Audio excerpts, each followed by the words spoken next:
Hello guys, welcome back to our YouTube channel your para. Last lecture में हमने types of matrix को finish किया था और माइनर कैसे फाइंड आउट करते हैं वो डिस्कस किया था। अब आज के लेक्चर को हम कंटिन्यू करते हैं और माइनर की हेल्प से हम कोफैक्टर फाइंड आउट करते हैं। कोफैक्टर की हेल्प से हम adjoint of matrix find out करते हैं और एडजॉइंट की हेल्प से हम inverse of matrix find out करते हैं। वो कैसे करते हैं एक एक स्टेप बाय स्टेप डिस्कस करते हैं और देखते हैं। सबसे पहले आज कोफैक्टर वैसे अपना टॉपिक क्या चल रहा था, लीनियर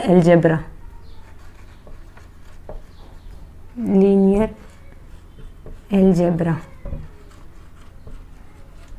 तो गाइस अब देखते हैं, पहले माइनर हमने कल डिस्कस किया था लेकिन एक बार दोबारा देख लेते हैं माइनर ऑफ मैट्रिक्स। और माइनर के बाद में माइनर की हेल्प से कोफैक्टर और कोफैक्टर की हेल्प से हम एडजॉइंट। तो जैसे हमारी एक मैट्रिक्स थी ए, ये हमने कल डिस्कस किया था, दोबारा इसलिए कर रहे हैं क्योंकि इसी की हेल्प से हम कोफैक्टर फाइंड आउट कर पाएंगे। a11 a12 a13 a21 a22 a23 a31 a32 a33 31 32 a33। तो गाइस ये हमारी मैट्रिक्स है कोई 3x3 की। दो माइनर ऑफ एलिमेंट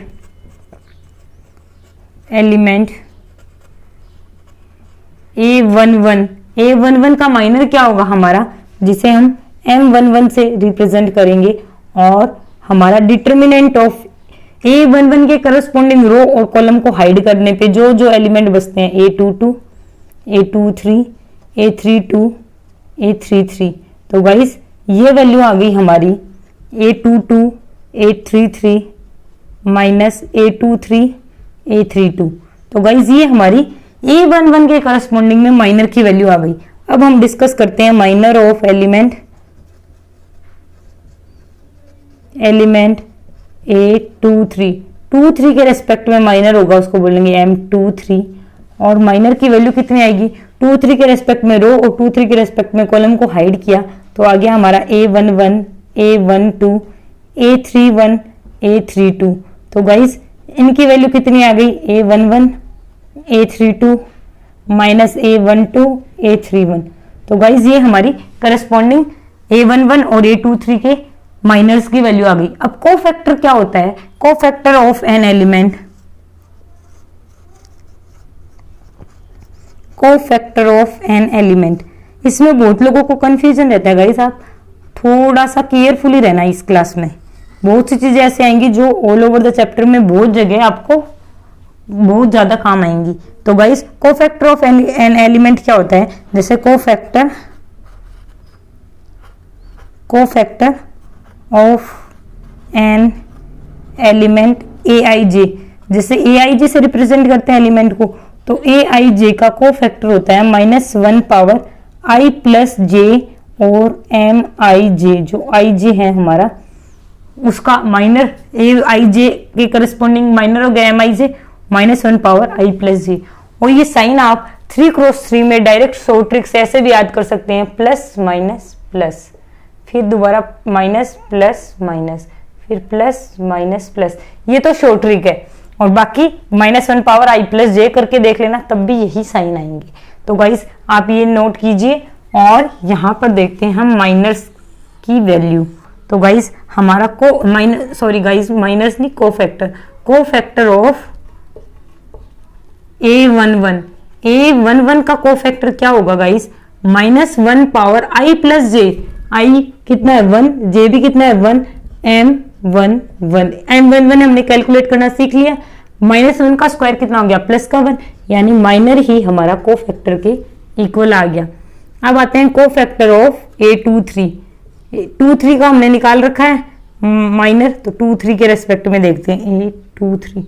तो -1 पावर I प्लस J यानी 2 प्लस 3 और M23, 2 प्लस 3 5, तो माइनस का 1, -1 पावर 5 -1, तो माइनस ऑफ M23।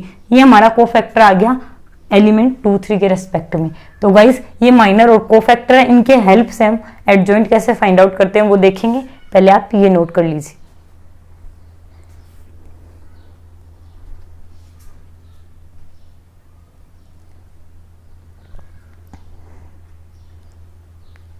तो गाइस अब देखते हैं कोफैक्टर मैट्रिक्स क्या होती है। जैसे इसको हम ए, जैसे माइनर को एम लिख रहे थे, इसे नोटेशन वाइज A11 लिख लेते हैं, इसे लिख लेते हैं A23। तो कोफैक्टर, टोटल कोफैक्टर मैट्रिक्स क्या बन जाएगी, कोफैक्टर मैट्रिक्स बन गई हमारी A11, A12, A13, A21, A22, A23। फिर थर्ड रो है तो A31, A32, A33। तो गाइस ये हमारी कोफैक्टर मैट्रिक्स आ गई इस वाली मैट्रिक्स के रेस्पेक्ट में। साइन हमने माइनर के अकॉर्डिंग कैसे डिसाइड करते हैं वो देख लिया। ये आ गई हमारी कोफैक्टर। अब देखते हैं adjoint matrix.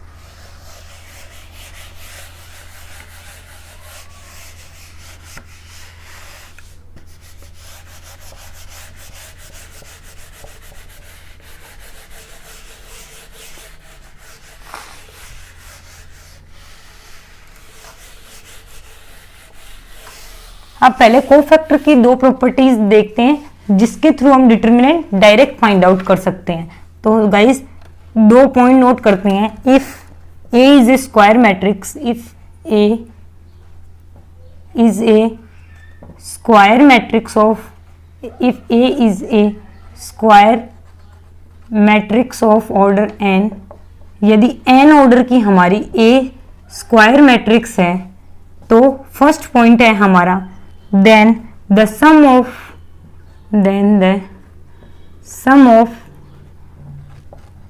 the product of the element, sum of the products of the element, products of elements of any row, elements of any row or column, row or column with its corresponding, जो हमारी cofactor matrix है, with their cofactor, with their cofactors is always equals to, always equals to determinant of A. और यदि, इसका मतलब क्या है guys, A11, A12, A13 हमने फर्स्ट रो ले ली और फर्स्ट रो के करस्पॉन्डिंग कोफैक्टर कितने हुए, capital A1, capital A12, capital A13। इन दोनों को हमने आपस में जैसे small A11, capital A11 plus small A12, capital A12 plus small A13, capital A13, तो वो हमारा डिटर्मिनेंट हो जाएगा। Determinant of A is equals to first row के रेस्पेक्ट में A11, capital A1, A12, A12, A13, A13, ये हमारा determinant को बताएगा। और दूसरा पॉइंट इसी में है कि यदि A हमारी स्क्वायर मैट्रिक्स ऑर्डर n की, then the sum of the product of, then sum of the products of elements of any row or column, any row or column with the cofactor of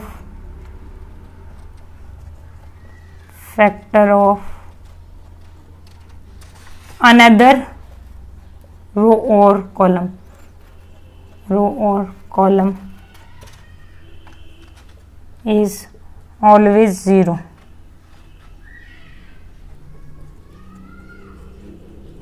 जैसे हमारा determinant of A है A11, capital A second row, A12, capital A22, A13, capital A23, यानी हमारी elements तो आगे first row के और cofactor आ गए हमारे सेकंड रो के, तो वो हमेशा 0 होंगे। गाइस दोबारा देखते हैं, हमारे n क्रॉस n की कोई स्क्वायर मैट्रिक्स है और उसके हमने किसी एक रो के कोफैक्टर्स निकाल ली हैं और उनको उसी रो के हमने जो एलिमेंट्स हैं उनसे मल्टीप्लाई करके सम किया है, सम ऑफ प्रोडक्ट किया है, तो तो हमारा डिटर्मिनेंट को बताएगा। अदरवाइज यदि हमने किसी रो 1 ले ली और सेकेंड रो के हमने कोफैक्टर्स को मल्टीप्लाई किया करस्पॉन्डिंग एलिमेंट से, तो वो हमारा 0 होगा, यानी डिटर्मिनेंट हमारा 0 आ जाएगा। तो गाइस ये हमारी कोफैक्टर की प्रॉपर्टी, आप ये नोट कीजिए, फिर हम आगे डिस्कस करते हैं।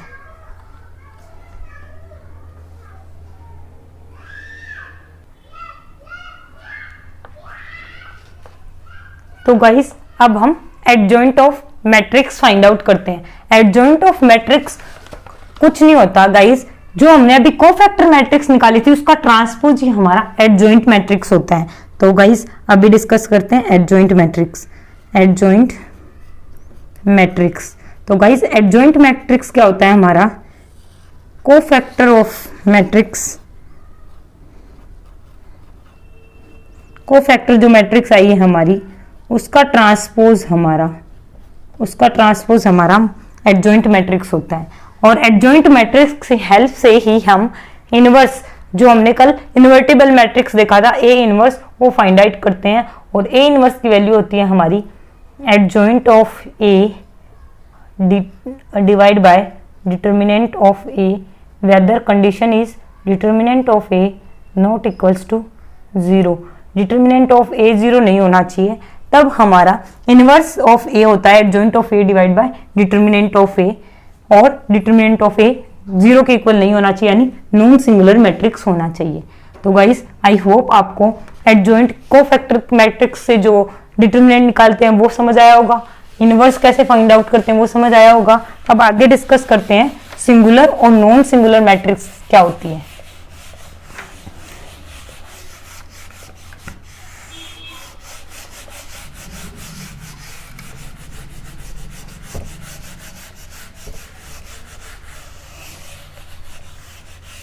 तो गाइस हम देखते हैं सिंगुलर और non singular matrix.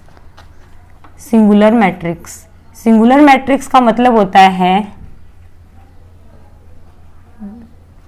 Singular matrix और नॉन सिंगुलर मैट्रिक्स एक स्क्वायर टाइप की मैट्रिक्स होती हैं। If A is a square matrix of order n, square matrix of order n order की हमारी ए कोई स्क्वायर मैट्रिक्स है, then determinant of A and determinant of A equals to 0, then it is called as singular matrix. It is known as singular matrix. तो ये हमारी singular matrix कहलाती है, singular matrix.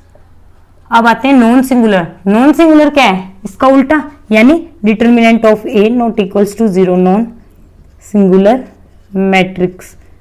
Non singular matrix का मतलब हुआ कि डिटर्मिनेंट हमारा नॉन जीरो होगा, यानी determinant of A not equals to 0, then it is called as non singular matrix. तो हमने अभी देखा था इनवर्स कब निकाला जा सकता है, जब हमारी मैट्रिक्स नॉन सिंगुलर हो, यानी डिटर्मिनेंट नॉट इक्वल्स टू 0 हो। अब आते हैं एडजॉइंट और इनवर्स ऑफ मैट्रिक्स की प्रॉपर्टीज पर।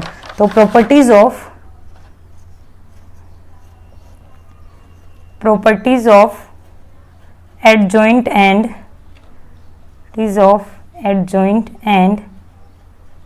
Inverse of A matrix. Inverse और एडजॉइंट की क्या क्या प्रॉपर्टीज हैं वो डिस्कस करते हैं। Inverse of A matrix,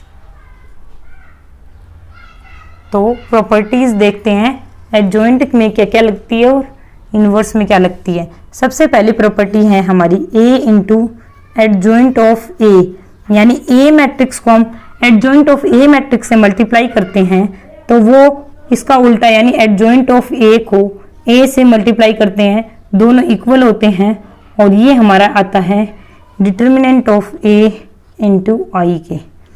A into adjoint A into आई के इक्वल होता है, और ये हमारा डिटर्मिनेंट ऑफ ए इंटू आई के इक्वल होता है। और एडजॉइंट ऑफ हमारा जीरो मैट्रिक्स, नल मैट्रिक्स हमने डिस्कस की थी, वो होती है हमारी 0 के इक्वल। अब आते हैं थर्ड पे, वो आता है adjoint of identity matrix. N order के आइडेंटिटी मैट्रिक्स का एडजॉइंट भी IN यानी n ऑर्डर की आइडेंटिटी मैट्रिक्स ही होगी। अब आते हैं नेक्स्ट प्रॉपर्टी जो कि हमारी नंबर 4। फोर्थ प्रॉपर्टी है कि हमारा एडजॉइंट निकालना है हमें A ट्रांसपोज का। तो यदि हम A का एडजॉइंट निकाल कर उसका ट्रांसपोज कर लें तो ये दोनों हमारे इक्वल होंगे। फिर आते हैं फिफ्थ प्रॉपर्टी जो कि है हमारी adjoint of AB, adjoint of AB जो कि हमारा इक्वल होता है adjoint of B into adjoint of A, यानी उल्टा ऑर्डर हो जाएगा, AB है तो B पहले और A बाद में। अब आते हैं सिक्स प्रॉपर्टी पर। सिक्स प्रॉपर्टी है यदि डिटर्मिनेंट ऑफ A हमारा जीरो के इक्वल है तो डिटर्मिनेंट ऑफ एडजॉइंट A का जो डिटर्मिनेंट फाइंड आउट करेंगे वो भी हमारा जीरो के इक्वल आएगा। तो गाइस ये हमारी 6 प्रॉपर्टी है, बाकी आगे डिस्कस करते हैं। I hope singular non singular समझ आ गया होगा, कोई ज्यादा वो प्रॉब्लमेटिक नहीं है। सिंगुलर यानी determinant zero, non singular and determinant non zero. अब आते हैं सेवेंथ प्रॉपर्टी डिस्कस करते हैं। सेवेंथ प्रॉपर्टी है हमारी यदि एडजॉइंट हमें फाइंड आउट करना है किसका, एडजॉइंट का ही, यानी 2 बार एडजॉइंट फाइंड आउट करना है तो वो हमारा होगा डिटर्मिनेंट ऑफ A की power n-2 into A, determinant of A की पावर n-2 इंटू A। अब आते हैं एट्थ प्रॉपर्टी पर। एट्थ प्रॉपर्टी है हमारी डिटर्मिनेंट फाइंड आउट करना है एडजॉइंट ऑफ A का, तो वो होता है डिटर्मिनेंट ऑफ A की power n-1, determinant of A की पावर n-1। अब डिस्कस करते हैं नाइन्थ प्रॉपर्टी। नाइन्थ प्रॉपर्टी है हमारी यदि हमें पहले तो एडजॉइंट ऑफ A निकालना था, अभी 2 बार एडजॉइंट निकाल चुके, उसका डिटर्मिनेंट निकालना है तो डिटर्मिनेंट ऑफ A की पावर n-1 का स्क्वायर आ जाएगा। अब आते हैं 10th प्रॉपर्टी पर। यदि यही एडजॉइंट 3 बार फाइंड आउट करना हो और इसका हमें डिटर्मिनेंट फाइंड आउट करना हो तो कैसे करेंगे, वो हो गया हमारा डिटर्मिनेंट ऑफ A की पावर n-1 की क्यूब। अब आते हैं नेक्स्ट पर। नेक्स्ट 11th प्रॉपर्टी है हमारी एडजॉइंट ऑफ A का इनवर्स निकालना है, एडजॉइंट ऑफ A का इनवर्स। तो A का इनवर्स क्या था, adjoint A upon determinant, adjoint A का इनवर्स होता है हमारा A divide by determinant of A। और एक बहुत इंपॉर्टेंट प्रॉपर्टी है, 12वीं प्रॉपर्टी में लिख लेते हैं, K इंटू A का डिटर्मिनेंट होता है हमारा K की power n into determinant of A। और यदि A की पावर K का डिटर्मिनेंट होगा तो डिटर्मिनेंट ऑफ A की पावर K हम लिख सकते हैं। गाइस दोबारा देखते हैं properties of adjoint, properties of adjoint and inverse of A matrix. A into adjoint A हमारा एडजॉइंट A इंटू A के इक्वल होगा जो कि determinant of A into I होगा। एडजॉइंट ऑफ नल मैट्रिक्स हमारा नल मैट्रिक्स आएगा। Adjoint of identity matrix होगा। Adjoint of A transpose कर लें या एडजॉइंट A का ट्रांसपोज कर लें, दोनों इक्वल होगा। Adjoint of A into B हमारा adjoint of B into adjoint of A के इक्वल होगा। डिटर्मिनेंट ऑफ A 0 है देन एडजॉइंट ऑफ A का डिटर्मिनेंट भी हमारा 0 होगा। Adjoint of A 2 bar adjoint लगाने पर एडजॉइंट A की डिटर्मिनेंट A की पावर n-2 इंटू A होगा। एडजॉइंट A का डिटर्मिनेंट A की power n-1, 2 time adjoint A का डिटर्मिनेंट होगा डिटर्मिनेंट A की पावर n-1 का स्क्वायर। गाइस इनको हम रिलेट कर सकते हैं, एक बार एडजॉइंट था और उसका डिटर्मिनेंट पावर n-1, 2 तो स्क्वायर पावर में, 3 बार तो n-1 की क्यूब। एडजॉइंट A का इनवर्स निकाला तो वो आएगा A divide by determinant of A। Determinant of K की पावर n होगा, K की power n into determinant A की पावर K का डिटर्मिनेंट होगा डिटर्मिनेंट A की पावर K। तो गाइस ये प्रॉपर्टीज आपको बहुत ज्यादा हेल्पफुल रहेगी जब आप न्यूमेरिकल्स लगाएंगे। तो गाइस इनको बहुत ध्यान से और एक एक चीज एकदम तरीके से नोट कीजिएगा, फिर हम आगे डिस्कस करते हैं।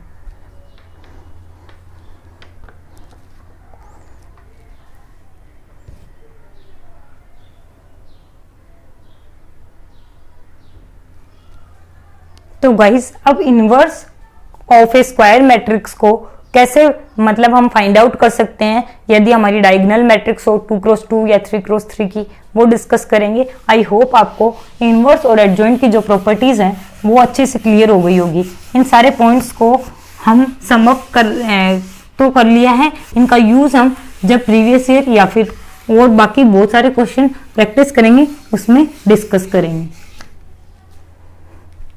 तो गाइस अब देखते हैं इनवर्स और reciprocal of A square matrix को हम डायरेक्टली कैसे फाइंड आउट कर सकते हैं और इसके एग्जांपल्स भी डिस्कस करेंगे।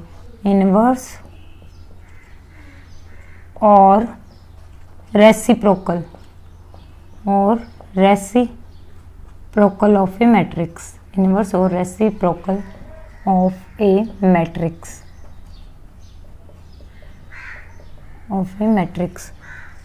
तो ये क्या होता है guys, if A is a square matrix, if A is ए, जो हमने डिस्कस कर लिया है बस पूरा पॉइंट से नोट करें, if A is a square matrix of order N, A हमारी कोई स्क्वायर मैट्रिक्स है ऑफ ऑर्डर एन, जिसका ऑर्डर एन है, order N, and it is non singular, ये हमारी मस्ट कंडीशन है इनवर्स फाइंड आउट करने के लिए, and it is non singular also, यानी ये हमारी नॉन सिंगुलर भी है।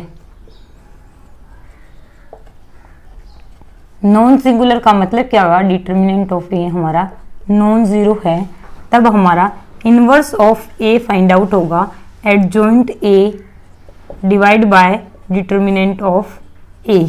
गाइस ये हमारा हो गया इनवर्स का।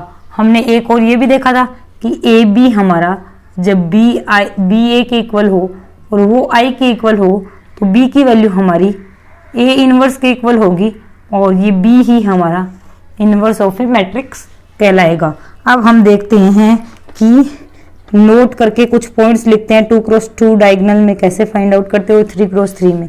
फर्स्ट पॉइंट है, यदि determinant of A is 0 then A inverse does not exist.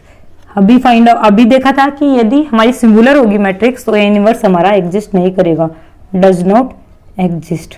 अब आते हैं सेकेंड प्रॉपर्टी पर।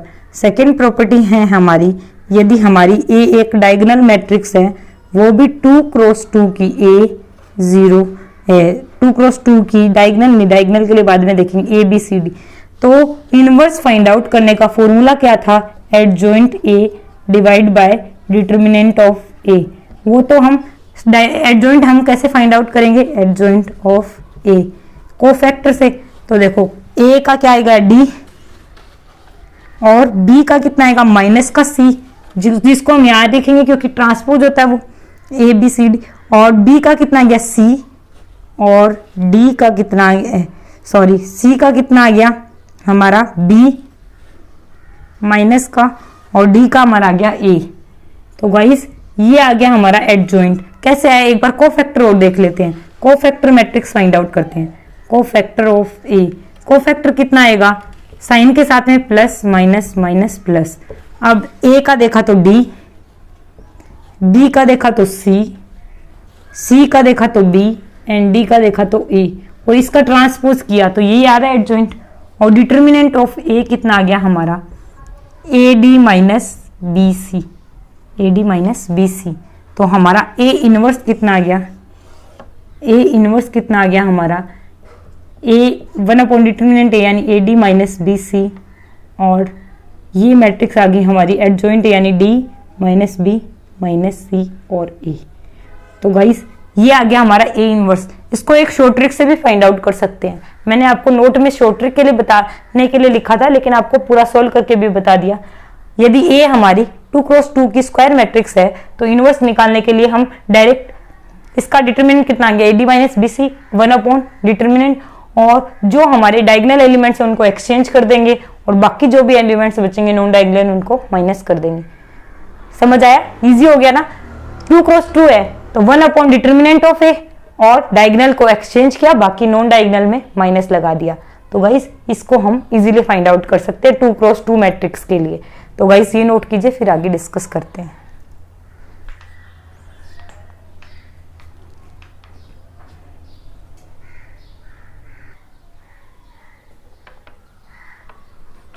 तो गाइस अब हम 3x3 की डायगोनल मैट्रिक्स के लिए डायरेक्ट हम इनवर्स और एडजॉइंट कैसे फाइंड आउट करते हैं वो सीखते हैं। आई होप आपको ये वाला इनवर्स 2x2 का डायरेक्टली शॉर्ट ट्रिक से कैसे फाइंड आउट करते हैं वो समझ आया होगा। तो गाइस हम नोट करते हैं पॉइंट नंबर 3। पहला पॉइंट था कि डिटर्मिनेंट हमारा 0 आ रहा है तो ए इनवर्स एग्जिस्ट नहीं करेगा। सेकंड पॉइंट था हमारा 2 क्रॉस 2 के स्क्वायर मैट्रिक्स के लिए हम डायरेक्टली कैसे फाइंड आउट कर सकते हैं ए इनवर्स को। अब थर्ड पॉइंट पर आते हैं और वो है हमारा कि 3 क्रॉस 3 की डायगोनल मैट्रिक्स के लिए हम कैसे इनवर्स शॉर्ट ट्रिक से फाइंड आउट कर सकते हैं। तो गाइस थर्ड पॉइंट है हमारा if A is equals to, A हमारी डायगोनल मैट्रिक्स है ए 0 0 0 बी 0 0 0 सी, यदि ये हमारी मैट्रिक्स है तो एडजॉइंट ए हमारा होगा। देन एडजॉइंट ए इज, ए को छोड़ के दो एलिमेंट्स उनका मल्टीप्लाई 0 0 0 0, बी है तो बी को छोड़ के यानी ए सी, और सी है तो सी को छोड़ के यानी ए बी, ये हमारा एडजॉइंट आएगा। और इनवर्स ऑफ मैट्रिक्स हमारा फाइंड आउट करने का मेथड है कि 1 बाई कर दो सारे एलिमेंट्स को, 1 by A 0 0 0 1 by B 0 0 0 1 by C. तो गाइस ये पॉइंट आपकी मर्जी है, आप याद रखें या फिर प्रैक्टिस से याद कर लें, वरना आपको पूरा डिटर्मिनेंट फाइंड आउट करना पड़ेगा। फिर एक एक एलिमेंट्स के करस्पॉन्ड में आपको कोफैक्टर फाइंड आउट करना पड़ेगा। फिर उसका कोफैक्टर का आप ट्रांसपोज लोगे तो एडजॉइंट मिलेगा, और एडजॉइंट बाय डिटर्मिनेंट करेंगे तब हमें इनवर्स मिलेगा। इसलिए शॉर्ट ट्रिक इसलिए नोट कराइए, कई बार आपको डायगोनल मैट्रिक्स का डायरेक्ट इनवर्स पूछ लेता है तो हम शॉर्टली कर सकते हैं। अब हम डिस्कस करते हैं कि स्क्वायर मैट्रिक्स जो इनवर्स होता है, स्क्वायर मैट्रिक्स का फाइंड आउट होता है तो जो हमारी इनवर्स की प्रॉपर्टीज हैं, अभी हमने एडजॉइंट की देखी थी, अब इनवर्स में कौन कौन सी प्रॉपर्टीज लगती हैं। Properties of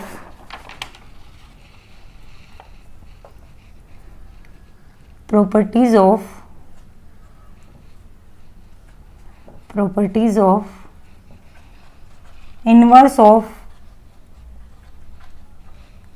square of A square matrix, जो स्क्वायर मैट्रिक्स है उसका इनवर्स निकालते हैं, उसकी क्या क्या प्रॉपर्टीज होती हैं वो हम डिस्कस करते हैं। स्क्वायर मैट्रिक्स तो गाइस वो है हमारी सबसे पहली प्रॉपर्टी है the necessary and the sufficient condition, the necessary and the sufficient condition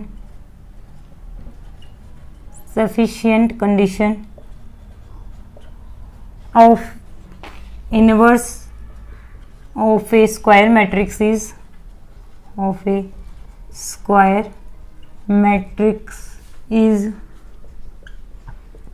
that it should be non singular matrix, कि ये हमारी नॉन सिंगुलर होनी चाहिए। Non singular matrix, non singular का मतलब हो गया कि डिटर्मिनेंट ऑफ ए हमारा नॉन जीरो होना चाहिए। गाइस 1 मिनट में मार्कर चेंज करते हैं। नेक्स्ट प्रॉपर्टी है हमारी, ये तो हमने बहुत बार डिस्कस कर लिए कि यदि हमारा डिटर्मिनेंट फाइंड आउट इनवर्स करना है तो डिटर्मिनेंट हमारा नॉन जीरो होना चाहिए, यानी हमारी नॉन सिंगुलर मैट्रिक्स होनी चाहिए। अब आते हैं दूसरी प्रॉपर्टी पर कि जो हमारा इनवर्स है वो एक यूनिक होता है।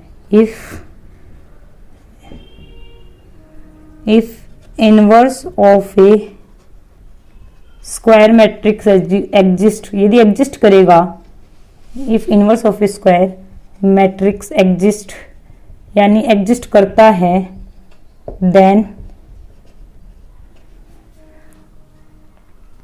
इट इज यूनिक, तो ये हमारा एक यूनिक वैल्यू देगा, यूनिक मैट्रिक्स देगा। और एग्जिस्ट हुआ तब देगा, एग्जिस्ट होने का मतलब है कि हमारा वो नॉन सिंगुलर मैट्रिक्स के लिए एग्जिस्ट करेगा। फिर आते हैं यदि हमारी 3 मैट्रिसेस हैं, third property A B and C are non singular matrices, non singular matrices यानी ये तीनों नॉन सिंगुलर मैट्रिक्स है और इन तीनों का मल्टीप्लाई किया हुआ है और उसका हमें इनवर्स फाइंड आउट करना है, तो रिवर्स ऑर्डर में होगा, सी इनवर्स पहले, फिर बी इनवर्स, फिर ए इनवर्स, ये हमारा हो गया। फिर आते हैं फोर्थ प्रॉपर्टी पर। फोर्थ प्रॉपर्टी है यदि हम ए ट्रांसपोज का इनवर्स करते हैं तो वो ए इनवर्स के ट्रांसपोज के इक्वल होगा। फिर आते हैं फिफ्थ प्रॉपर्टी पर। फिफ्थ प्रॉपर्टी है if A is symmetric matrix, यदि ए हमारी सिमेट्रिक मैट्रिक्स है, symmetric matrix, then A inverse is also symmetric matrix, then A inverse is also symmetric matrix, तो ए इनवर्स भी हमारी सिमेट्रिक मैट्रिक्स होगी। तो गाइज एक बार दोबारा देखते हैं सारी प्रॉपर्टीज को। इनवर्स फाइंड आउट करने के लिए नेसेसरी कंडीशन और सफिशिएंट है कि वो नॉन सिंगुलर होनी चाहिए, यानी determinant of a non zero होना चाहिए। दूसरी प्रॉपर्टी है यदि स्क्वायर मैट्रिक्स का इनवर्स एग्जिस्ट कर रहा है तो वो डेफिनेटली यूनिक होगा। और यदि 3 स्क्वायर मैट्रिक्स है ए बी एंड सी और वो नॉन सिंगुलर मैट्रिक्स है तो ए बी सी का मल्टीप्लाई करके उसका इनवर्स हमेशा रिवर्स ऑर्डर में होगा, पहले C inverse B inverse into A inverse. A transpose का इनवर्स करें या ए इनवर्स का ट्रांसपोज करें, दोनों आपस में इक्वल वैल्यू देंगे। यदि ए हमारी सिमेट्रिक मैट्रिक्स है तो ए इनवर्स भी हमारी डेफिनेटली सिमेट्रिक मैट्रिक्स होगी। तो गाइस ये नोट कीजिए, फिर आगे डिस्कस करते हैं।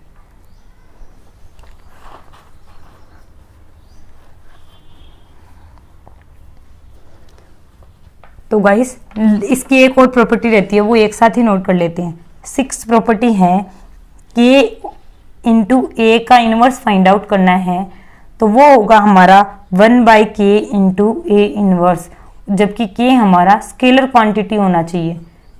k a का इनवर्स है तो 1/k इंटू ए इनवर्स होगा। तो गाइज ये हमारी इनवर्स की प्रॉपर्टीज थी, आई होप आपको क्लियर होंगी। अब हम 2 दिन से थ्योरी डिस्कस कर रहे हैं, आज हम बहुत सारे एग्जाम्पल लेंगे और उनको डिटेल में समझेंगे। और आप देखना कि आपको जो प्रॉपर्टीज हमने देखी हैं, इतने पॉइंट्स हमने नोट डाउन किए हैं, टाइप्स को डिटेल में देखा है, वो आपको क्वेश्चन को कैसे सेकंड्स में सॉल्व करने में हेल्प करेंगे। तो गाइस आज का फर्स्ट एग्जांपल डिस्कस करते हैं। आज का फर्स्ट एग्जांपल है हमारा the value of the following determinant, the value of the following determinant. Determinant की हमें वैल्यू फाइंड आउट करनी है, जबकि हमारी डिटर्मिनेंट की 149 4 9 16 9 16 25 ये हमें फाइंड आउट करनी है। ऑप्शन ए है हमारा 8, बी है हमारा 12, सी है हमारा -12 और डी है हमारा -8। तो गाइज अब हम इस क्वेश्चन को सॉल्व करते हैं। डिटर्मिनेंट को तो सॉल्व करना मैंने सिखाया है, तो कन्वेंशनल से कर लीजिए या इससे कर लीजिए, तो जो आपकी मर्जी उससे कर लीजिए। तो देखो 1 तो 9 5 जा 9 इंटू 25 225, 16 इंटू 16 256, माइनस का 4 25 इंटू 4 40 100, 16 9 जा 144 प्लस का 9 इंटू 16 4 जा 64 माइनस 9 9 जा 81। तो गाइस ये आ गया हमारा माइनस का 31 प्लस का 4 इंटू 44 माइनस का 9 इंटू 17। तो गाइस ये हमारी वैल्यू आ गई और इसको सॉल्व करने पर हमारी वैल्यू आएगी माइनस का 8, जो कि हमारा ऑप्शन डी। तो गाइस आई होप आपको ये तो क्लियर होगा। शॉर्ट ट्रिक आपको क्लियर है, तीनों column as it is, 2 column को रिपीट किया, राइट वाला को प्लस में लेना है, लेफ्ट वालों को हमने माइनस में रखना है और डायरेक्ट डिटर्मिनेंट कैलकुलेट कर सकते हैं। अब आते हैं एक 4x4 का डिटर्मिनेंट। काफी लोगों के डाउट्स आ रहे थे कि 4x4 का तो सिखाया ही नहीं, क्या मैम को आता नहीं है या फिर वो कोर्स में नहीं है। गाइस सारी डिटर्मिनेंट सोल्व करने का कन्वेंशनल मेथड सेम ही होता है, तो वो भी डिस्कस करते हैं। ऑफ द मैट्रिक्स हमें एक डिटर्मिनेंट फाइंड आउट करना है। मैट्रिक्स हमारी 2 0 0 0 8 1 7 2 2 0 2 0 9 0 6 1। तो गाइज इस मैट्रिक्स का हमें डिटर्मिनेंट फाइंड आउट करना है। ऑप्शन है हमारा 4, बी है हमारा 0, सी है हमारा 15, डी है हमारा 20। तो गाइस हमें इस मैट्रिक्स का डिटरमिनेंट फाइंड आउट करना है। तो गाइस सबसे पहले तो इसे डिटरमिनेंट फॉर्म में ले आते हैं। 2 8 2 9 0 1 0 0 0 7 2 6 0 7 2 6 0 2 0 1। तो गाइस ये डिटरमिनेंट फाइंड आउट करना है। तो गाइस साइन तो वही याद रखना, प्लस माइनस, ये तीनों जीरो है, इसके रेस्पेक्ट में जीरो जाएगा। 2 के रेस्पेक्ट में हमने क्या डिसाइड किया था कि फिर डिटरमिनेंट निकालते, तो 1 7 2 0 2 0 0 6 1। बाकी सारे कितने हो रहे हैं, क्योंकि मल्टीप्लाई तो जीरो से होंगे, बाकी डिटरमिनेंट निकल सकता है लेकिन मल्टीप्लाई जीरो से होके जीरो ही बन जाएंगे। फिर आते हैं 2 के रेस्पेक्ट में, तो ये देखो 1 के रेस्पेक्ट में किया तो 2 into 1 2 minus 6 into 0 0 minus 7 into 0 plus 2 into 0, क्योंकि ये 0 0 ये भी 0 0। तो गाइस ये आ गई हमारी वैल्यू 2 इंटू 2 4। तो option A is are correct answer.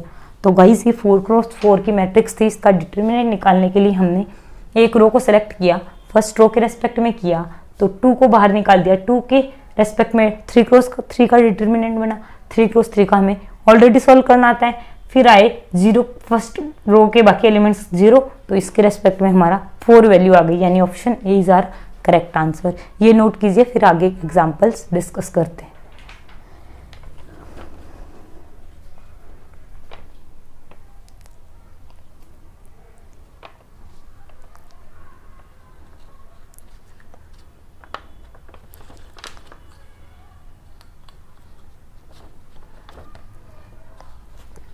तो गाइस नेक्स्ट एग्जांपल है तो थ्योरेटिकल, लेकिन उसमें 2-3 कॉन्सेप्ट्स आएंगे और वो बहुत ही इजी बन जाएगा, और आगे के लिए आपको कॉन्सेप्ट्स पता होगा तो ऐसे क्वेश्चन में आप मात नहीं खाओगे। तो गाइस सबसे पहले उस क्वेश्चन को नोट करते हैं और समझते हैं उसके एक एक वर्ड को कि वो हमें क्या पूछना चाह रहा है। थ्योरेटिकल क्वेश्चन में कभी कभी हम फंस जाते हैं, लेकिन हमें स्टेप बाय स्टेप करना होगा। तो the number of arbitrary elements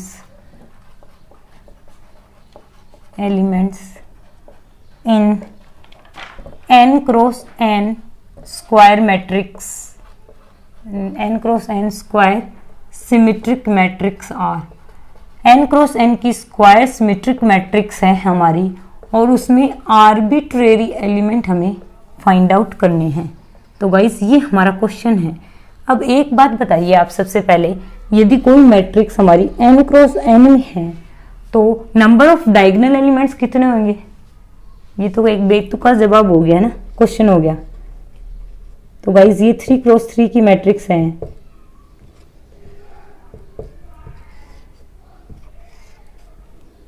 तो गाइस ये 3 क्रॉस 3 की मैट्रिक्स है, तो इसमें डायगोनल एलिमेंट्स कितने होंगे? 2 2 3 यानी 3 एलिमेंट्स। तो number of diagonal element n cross n की होगी तो n हो जाएगा।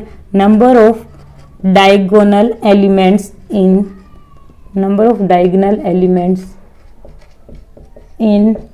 n cross n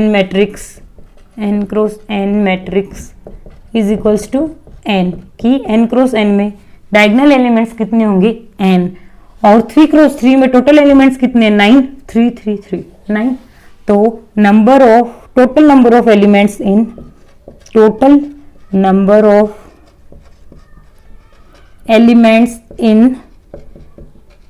n cross n matrix कितने होंगे? n square. गाइस एक एक पॉइंट में आपको बहुत डिटेल में बता रही हूँ कि कैसे कैसे आ रही है वैल्यूज, ध्यान से देखना। फिर आते हैं कि number of non diagonal elements कितने हो जाएंगे? नॉन डायगोनल एलिमेंट्स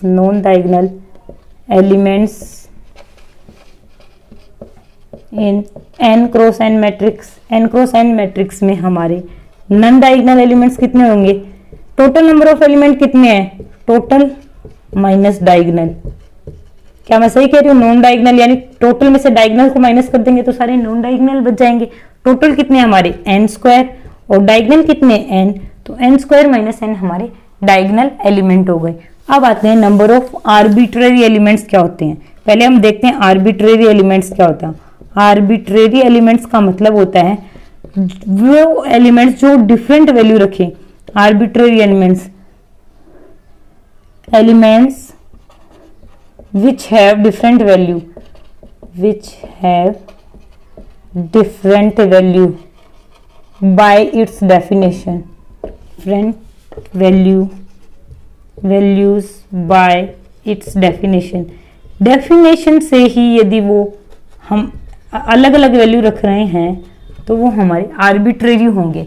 तो अब हमें फाइंड आउट करना था नंबर ऑफ आर्बिट्रेरी एलिमेंट्स। तो number of arbitrary elements is equals to, number of arbitrary elements कितने हो गए हमारे, देखो n square minus n diagonal elements हैं। ये देखो सिमेट्रिक मैट्रिक्स में हमारे डायगोनल एलिमेंट्स के रेस्पेक्ट में मिरर इमेज होती है। ये हमारे n स्क्वायर माइनस n बच गए, लेकिन 0 0 सेम, 2 2 सेम, -1 सेम होता है। यानी हमारे जो diagonal elements non diagonal elements है वो डिफरेंट कितने होंगे, n स्क्वायर माइनस n/2, क्योंकि आधे कॉपी हो जाएंगे, मिरर इमेज हो जाएंगे। और n जो हमारे डायगोनल एलिमेंट्स हैं वो सारे मिलके हमारे बन गए आर्बिट्रेरी एलिमेंट्स। तो ये आ गया हमारा n square plus n divide by 2। तो ये हमारी नंबर ऑफ आर्बिट्रेरी एलिमेंट्स आ गए। तो गाइस देखिए number of diagonal elements n cross n में कितने आ गए, n। टोटल एलिमेंट्स कितने होते हैं n क्रॉस n में, n स्क्वायर। नॉन डायगोनल कितने रह गए, n square minus n, total में से डायगोनल को माइनस कर दिया। और आर्बिट्रेरी एलिमेंट्स का मतलब होता है वे एलिमेंट्स जो डिफरेंट वैल्यूज रख रहे हैं उन्हें बोलते हैं हम नंबर ऑफ आर्बिट्रेरी एलिमेंट्स। तो ये मिरर इमेज होते हैं नॉन डायगोनल एलिमेंट्स। तो n स्क्वायर माइनस n का हाफ हो गया हमारे जो यूनिक वैल्यू रख रहे हैं आर्बिट्रेरी एलिमेंट है, और जो डायगोनल एलिमेंट्स है वो भी डिफरेंट। इन दोनों का सम हमारा नंबर ऑफ आर्बिट्रेरी एलिमेंट्स आ गया सिमेट्रिक मैट्रिक्स में। तो स्क्यू सिमेट्रिक में भी हम फाइंड आउट करेंगे, पहले आप ये नोट कर लीजिए।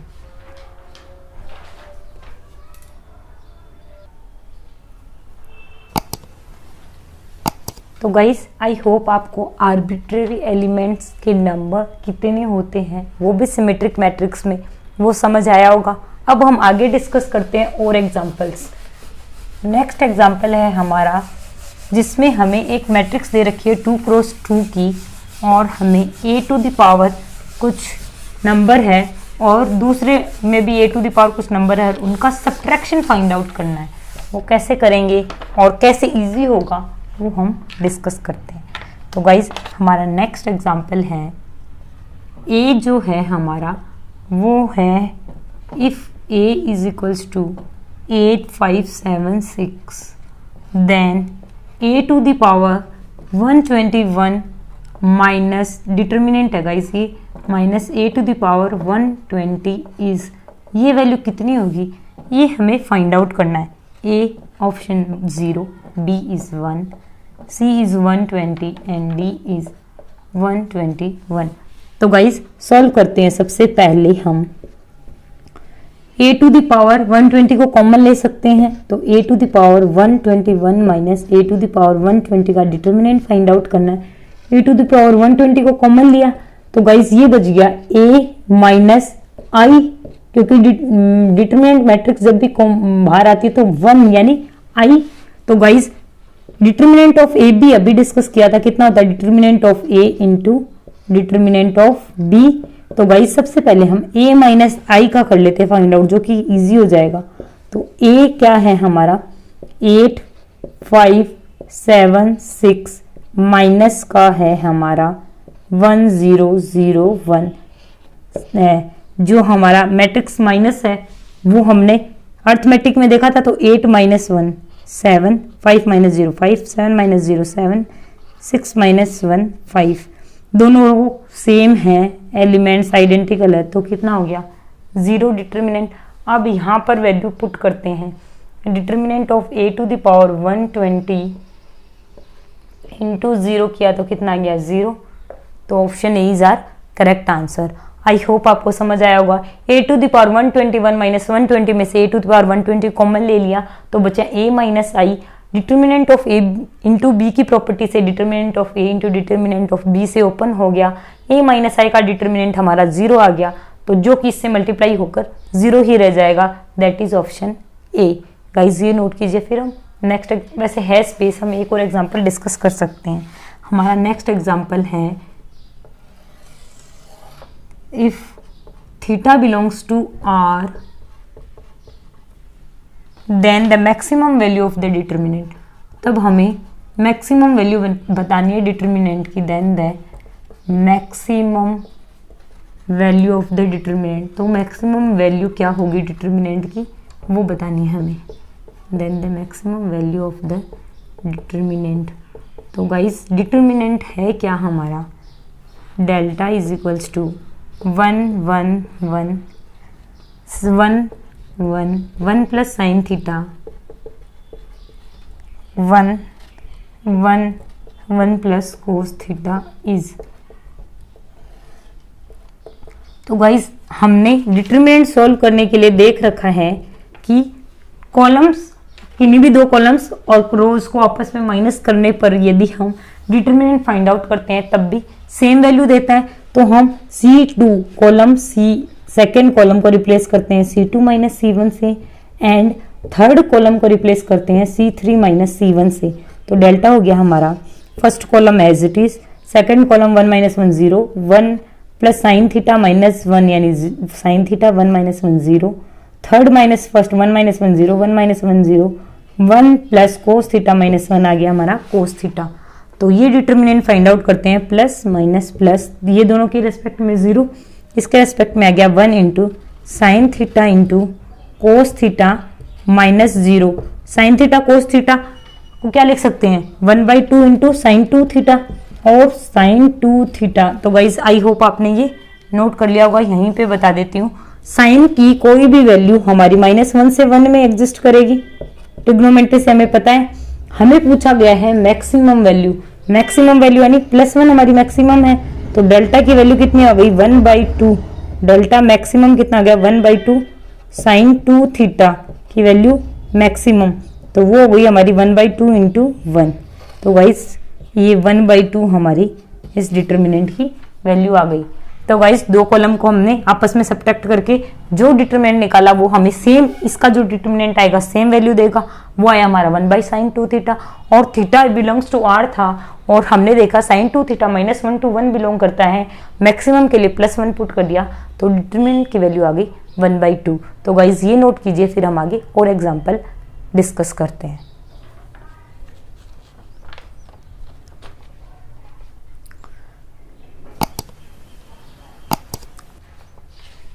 तो गाइस अब हम देखते हैं नेक्स्ट एग्जांपल, जिसमें कि हमें इनवर्स फाइंड आउट करना है। अभी तक हमने जो भी डिस्कस किए हैं टॉपिक, अब एक एक करके हम उन सब के एग्जांपल्स को डिस्कस कर रहे हैं डिटेल में, और जो भी पॉइंट हमने थियोरी में डिस्कस किए हैं उन्हीं के थ्रू हम एग्जांपल को शॉर्ट करने की कोशिश कर रहे हैं। तो गाइस नेक्स्ट एग्जांपल है हमारा the inverse of the matrix A, the inverse of matrix A, और ए मैट्रिक्स है हमारी -3 5 2 1 इज। इस मैट्रिक्स का हमें इनवर्स फाइंड आउट करना है। तो गाइस सॉल्यूशन में हमारा आ गया ए का inverse, A inverse is equals to क्या होता है 1/डिटर्मिनेंट ए इंटू एडजॉइंट ए। ये सब फाइंड आउट करने की जरूरत है क्या गाइस 2x2 के लिए? क्वेश्चन कर रही हूं मैं, आप आंसर करो क्योंकि अभी डिस्कस किया है नहीं। तो गाइस सही जा रहे हो आप। शॉर्ट ट्रिक में हमने डिस्कस किया था कि 1/डिटर्मिनेंट निकाला तो -3 -10 यानी -13, और जो हमारे डायगोनल एलिमेंट्स है वो एक्सचेंज हो जाएंगे और बाकी एलिमेंट्स के साथ आ जाएगा माइनस। तो गाइस ये हमारा आ गया -1/13, ये आ गया हमारा प्लस का 2/13, ये आ गया 5/13, ये आ गया 3/13। तो गाइस ये हमारा आ गया इनवर्स ऑफ ए मैट्रिक्स। तो गाइस अब हम आज की क्लास को बाइंड अप करते हैं। मैट्रिक्स मल्टीप्लिकेशन में कुछ क्वेश्चंस होते हैं और बाकी भी जो अभी तक टॉपिक डिस्कस किए हैं उसके बहुत सारे क्वेश्चंस की प्रैक्टिस हम आगे आने वाले लेक्चर्स में करेंगे, और हो सका तो हम प्रीवियस ईयर क्वेश्चन डिस्कस करेंगे। तो गाइस तब तक के लिए आप जितना टॉपिक अभी तक मैट्रिक्स में यानी लीनियर अलजेब्रा में डिस्कस किया है और बाकी पहले भी जो टॉपिक डिस्कस किए हुए हैं उन सब की प्रैक्टिस करते रहिए, प्रीवियस ईयर क्वेश्चन निकालते रहिए। आपको लगेगा कि प्रीवियस ईयर क्वेश्चन आने के बाद में लगाने चाहिए, गाइस मैं अपना पर्सनल एक्सपीरियंस आपको बताती हूँ इस बारे में कि प्रीवियस ईयर क्वेश्चन हमेशा, भले टॉपिक कितना भी हो, यदि हम बार बार लगाते रहेंगे ना, ये जब स्टार्टिंग से पढ़ रहे हैं, डे 1 से जब टॉपिक स्टार्ट किया है तब से लगाते रहेंगे ना, हमें पता चलेगा कि ये टॉपिक रह रहा है, इसमें ये कॉन्सेप्ट था जो हमने पढ़ा नहीं था, या अभी पढ़ लिया फिर भी क्यों नहीं कर पा रहे। उससे आपका ब्रेनस्टॉर्मिंग ज्यादा होगा और आप ज्यादा अच्छे से अटेम्प्ट कर पाओगे और आपको नए क्वेश्चंस के लिए माइंड में जल्दी मतलब ब्रेनस्टॉर्मिंग करने से क्लिक होगा कि हाँ यार इसको ऐसे अटेम्प्ट करना चाहिए। तो गाइज मैं आपको पर्सनल सजेस्ट करूंगी कि आप PYQ करते रहिए। मिलते हैं नेक्स्ट लेक्चर में, तब तक के लिए बाय बाय गाइज।